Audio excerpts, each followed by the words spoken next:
예를 들어보자. 뉴욕 전화회사는 몇 년 전 여성 전화 교환수들 사이에서 가장 악명 높은 고객을 상대해야 했다. 그는 욕설을 퍼붓고 고래고래 소리 질렀다. 또 전화를 뿌리채 없애버리겠다고 위협했다. 그는 어떤 요금을 내지 않겠다고 버텼는데 그 부과된 요금을 받아들일 수 없다는 이유에서였다. 그는 신문에 편지를 썼고 공공서비스위원회에 수도 없이 많은 고소장을 제출하고 전화회사를 상대로 몇 건의 소송을 시작했다. 결국 이 회사의 가장 유능한 분쟁 중재자 중 한 명을 보내 이 분쟁을 즐기는 사람의 이야기를 들어보도록 했다. 이 분쟁 중재사는 고객의 말을 귀 기울여 들으며 이 까다로운 사람이 장황한 비난을 실컷 퍼부어 내도록 내버려 두었다. 그의 말을 듣고 그래요? 라고 말하고 그의 불만에 공감해 주었다. 그 사람은 쉬지 않고 떠들어댔고 저는 들었습니다. 거의 3시간 동안을요. 이 분쟁 중재자는 내 강의에서 자신의 경험을 들려주며 말했다. 그 다음에도 다시 가서 그의 말을 더 들어주었죠. 4번 인터뷰였어요. 4번째 인터뷰가 끝나기 전에 저는 그가 만든 단체의 일원이 되었죠. 단체의 이름은 전화가입자 보호연합이었어요. 저는 지금도 그 단체 회원이에요. 제가 알기로는 그 사람 말고는 제가 유일한 회원이지만요. 인터뷰 중에는 그 사람의 이야기를 귀 기울여 듣고 공감해 주었지요. 그 사람은 이전에는 전화회사 사람하고 그런 식으로 이야기를 나눠본 적이 없었다고 했습니다. 그는 거의 우호적이라고 할 수 있을 정도까지 변했지요. 심지어 첫 번째 인터뷰 내내 제가 처음 그 사람을 찾아가는 계기가 되었던 문제에 대해 언급조차 하지 않았어요. 2번째에도 3번째에도 마찬가지였어요. 4번째 인터뷰 후 저는 사건을 완전히 종결했어요. 그는 모든 요금을 다 냈고 전화회사와 갈등을 벌이게 된 후 처음으로 공공서비스위원회에 제출한 고소를 취하했습니다. 그 사람은 자신을 비정한 착취에 맞서 공공의 권리를 지키는 십자군이라고 생각했음에 틀림없다. 하지만 실제로 그가 원했던 것은 자신이 중요한 사람이라는 느낌이었다. 처음에는 불평과 고발을 통해 중요한 사람으로 인정받으려 했다. 하지만 회사를 대표하는 사람으로부터 그러한 느낌을 받게 된 순간 그의 실체 없던 불평은 바람과 같이 사라졌다.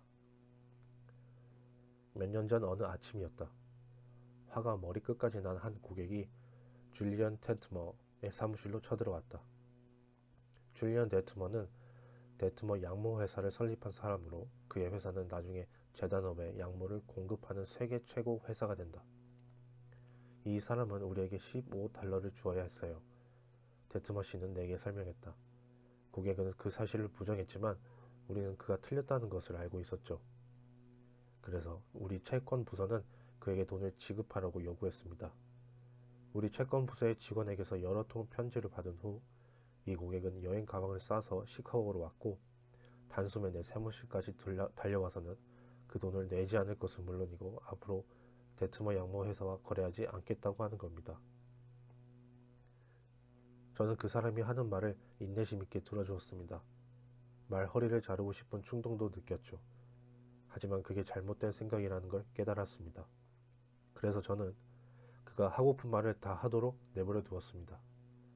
마침내 그가 흥분을 가라앉히고 다른 사람의 말을 받아들일 수 있는 상태가 되었을 때 저는 조용한 목소리로 말했죠.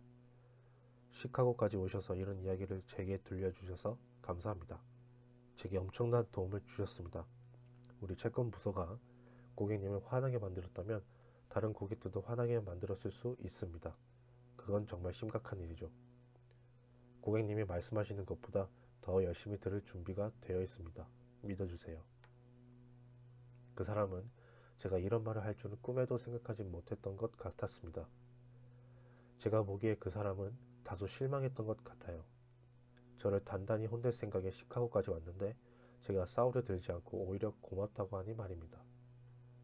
장부에서 $15는 지우고 앞으로는 언급도 안 하겠다고 약속했습니다. 당신은 매우 세심한 사람이고 봐야 할 계좌가 하나밖에 없는 데 비해 우리 직원들은 수천 계좌를 들여다보아야 하니 아마도 우리가 잘못을 저질렀을 가능성이 훨씬 크다고 했죠. 당신의 기분을 이해한다고 했습니다. 제가 당신 입장이라도 틀림없이 당신처럼 생각했을 것이라고도 했죠. 그리고 우리에게서 다시는 구매를 않겠다고 하셨으니 다른 양모 회사를 추천해 드리겠다고 했습니다. 예전에 그 사람이 시카고에 오면 같이 점심을 먹는 경우가 많았습니다. 그래서 그날도 같이 점심을 하자고 제안했죠. 그는 내키하지 않았지만 승낙했습니다. 하지만 점심 후 다시 사무실로 온 그 사람은 예전에 비해 훨씬 많은 주문을 했습니다. 그는 기분이 누그러져서 집으로 돌아갔고 우리가 그에게 보여주었듯이 공정한 태도를 가져보기로 마음먹었습니다. 그래서 그는 자신의 회계장부를 다시 훑어보았고 잘못된 부분을 찾아내곤 $15 수표를 우리에게 보냈습니다. 사과의 글과 함께요. 나중에 아내가 사내 아이를 낳았을 때 그는 아들의 가운데의 이름을 데트머라고 붙였고 22년 후 죽을 때까지 친구로 고객으로 남았습니다. 몇 년 전 네덜란드에서 이민 온 한 가난한 소년이 방과 후 주당 50센트를 받으며 제과점 유리창을 닦고 있었다. 집이 워낙 가난한 나머지 소년은 매일같이 바구니를 허리에 끼고 길거리에 나가 도로의 배수로에서 연료를 배달하는 석탄 마차가 흘린 조각들을 긁어 모았다. 에드워드 보크라는 이름의 이 소년은 평생에 걸쳐 학교를 6년도 채 다니지 못했다. 하지만 그는 결국 미국 언론계 역사상 가장 성공적인 잡지 편집자가 되었다.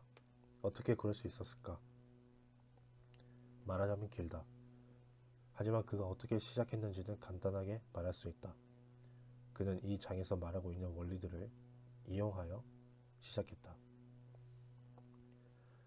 보크는 13세에 학교를 그만두고 웨스턴 유니언의 사원이 되어 주당 $6 25센트를 받으며 일했다.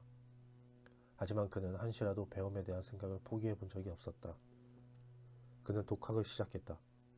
보크는 차비를 아끼고 점심을 걸러가며 돈을 모아 미국인 전기 사전을 샀다.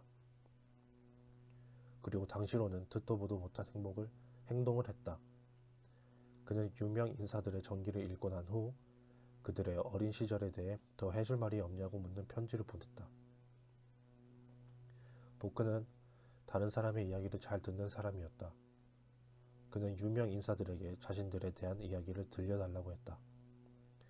당시 대통령에 출마했던 제임스 갈필드 장군에게는 한때 운하에서 배를 견인하는 직원으로 일했던 경험이 있다는 게 사실이냐고 물었다. 가필드는 그에게 답장을 보냈다. 그랜트 장군에게는 어떤 전투에 대한 질문을 던졌다. 그랜트는 지도를 그려가며 설명해 주었고 이 14살 난 소년을 저녁 식사에 초대해서 함께 이야기를 나누며 저녁을 보냈다. 보크는 에머슨에게도 편지를 써 자신과 이야기를 나누자고 했다. 웨스턴 유니언사에서 사원으로 일하던 소년은 얼마 안 가서 미국에서 가장 유명하다는 사람들과 서신을 교환하고 있었다. 보크는 이 저명한 사람들과 편지를 주고받는데 그치지 않고 휴가를 내어 이들의 집을 직접 찾아가 환대를 받으며 머물곤 했다. 이러한 경험은 그에게 가치를 매길 수 없는 자신감을 불어넣어 주었다. 이 위인들은 보크를 미래에 대한 비전과 야망으로 불타오르게 만들었고 그로 인해 보크의 삶을 완전히 바뀌었다. 그리고 다시 한번 말하지만 이 모든 것이 가능했던 이유는 오로지 여기서 우리가 말하고 있는 원리들을 적용했기 때문이었다. 아마도 유명인사 인터뷰 분야에서는 세상에 따라올 사람이 없는 아이작 마커스는 많은 사람들이 좋은 인상을 주지 못하는 이유는 그들이 열심히 듣지 않아서라고 못 박았다. 이런 사람들은 자신이 다음에 해야 할 말에 너무 집중한 나머지 귀를 열어놓지 않죠. 저명인사들은 말 잘하는 사람보다는 잘 들어주는 사람이 더 좋다고 말하죠. 하지만 잘 듣는 능력은 모든 능력 중에서도 가장 희귀한 능력 같아요. 유명인사들만 이야기를 잘 들어주는 사람을 갈망하는 게 아니다. 보통 사람 역시 마찬가지다.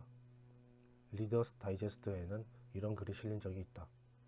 많은 사람들이 의사에게 전화를 걸 때 사실 그들이 원하는 것은 자신의 이야기를 들어줄 사람이다.